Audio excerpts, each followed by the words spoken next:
m'appelle Clément Bonnet, je suis maître de conférence en économie à la faculté d'économie de Montpellier, de l'Université de Montpellier, et au sein du laboratoire Acteurs, ressources et territoires pour le développement.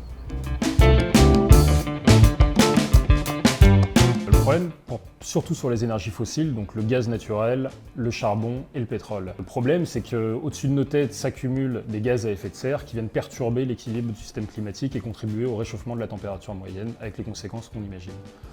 Donc on est forcé désormais de stopper ou de réduire drastiquement la consommation de ces énergies fossiles à l'échelle mondiale. Par ailleurs, les énergies fossiles sont des énergies non renouvelables, donc mécaniquement notre consommation contribue à leur raréfaction, ce qui à long terme fera augmenter leur prix. Donc la transition énergétique, c'est un enjeu à la fois de dépolluer notre système climatique et aussi de nous permettre d'être moins dépendants de ressources qui sont en voie de disparition à long terme.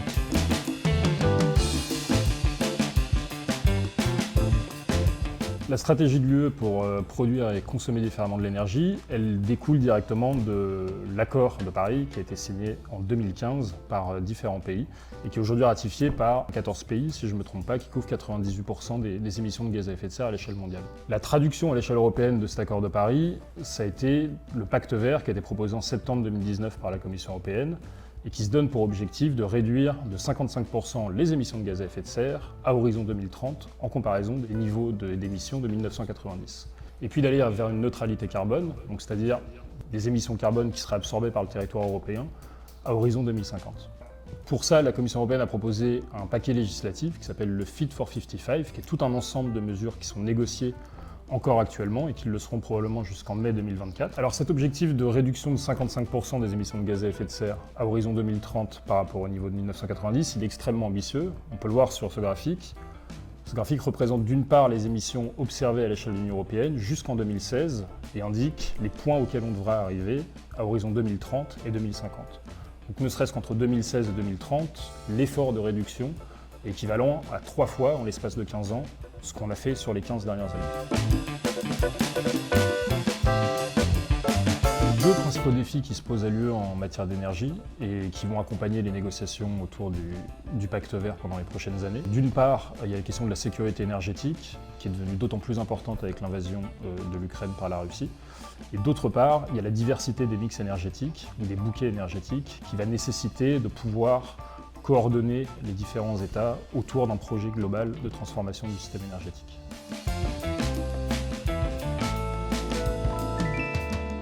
Alors ce qu'on appelle les mix énergétiques ou les bouquets énergétiques, c'est l'ensemble des énergies primaires qu'on va mobiliser et transformer afin de produire de l'énergie utile qu'ensuite on va utiliser pour différentes raisons dans nos sociétés.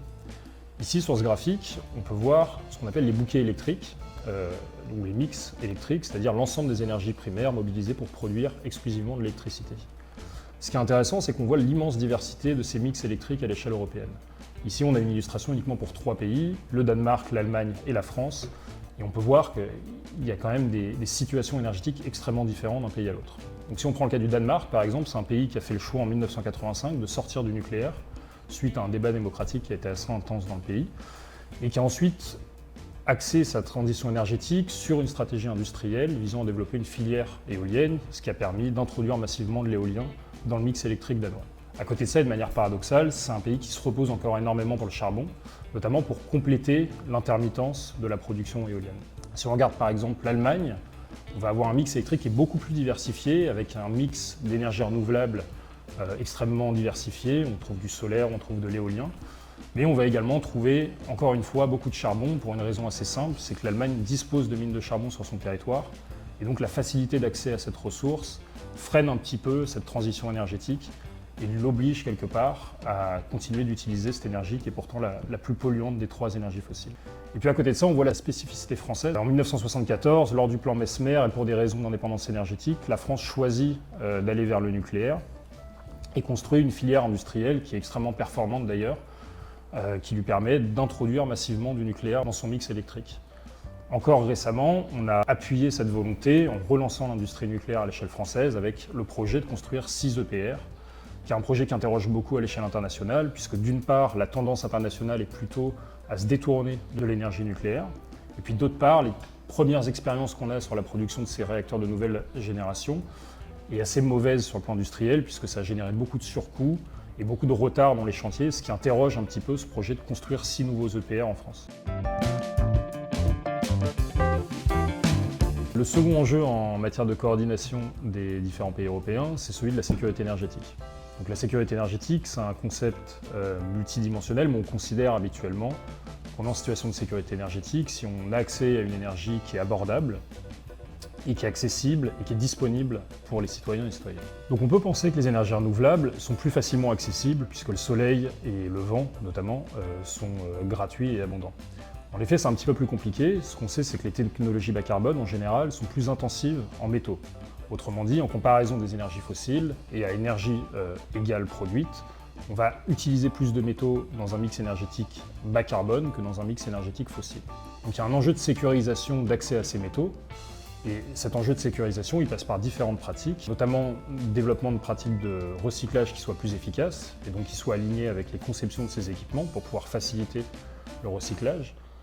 Deuxièmement, le développement de procédés d'extraction des métaux et de raffinement des métaux qui soient plus écologiques et qui éventuellement puissent permettre de réouvrir des mines en Europe pour s'assurer notamment d'avoir une extraction des métaux dont les conséquences écologiques soient suffisamment faibles pour ne pas annuler les bénéfices écologiques de la transition énergétique. Il y a un deuxième enjeu du point de vue de la sécurité énergétique qui est celui du maintien d'une énergie qui soit abordable.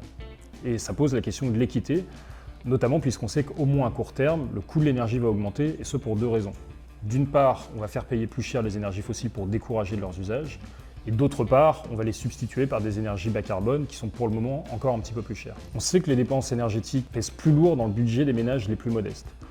Autrement dit, si on a une augmentation par exemple du prix de 10% de l'énergie, l'impact sur le pouvoir d'achat des ménages les plus modestes sera beaucoup plus important que sur les ménages les plus riches. Et donc il y a un enjeu d'équité qui est essentiel. On va devoir inventer des mécanismes de tarification ou des mécanismes de compensation qui puissent permettre de maintenir un accès à une énergie qui soit abordable, au moins pour la provision des services énergétiques essentiels, à savoir la cuisson, le chauffage ou la lumière. Donc pour conclure, ces négociations qui se déroulent autour du pacte vert à l'échelle européenne sont tout à fait inédites sur le plan historique et sont passionnantes en termes de potentiel de transformation de nos économies européennes. Donc bon courage pour ces négociations et à vous de jouer.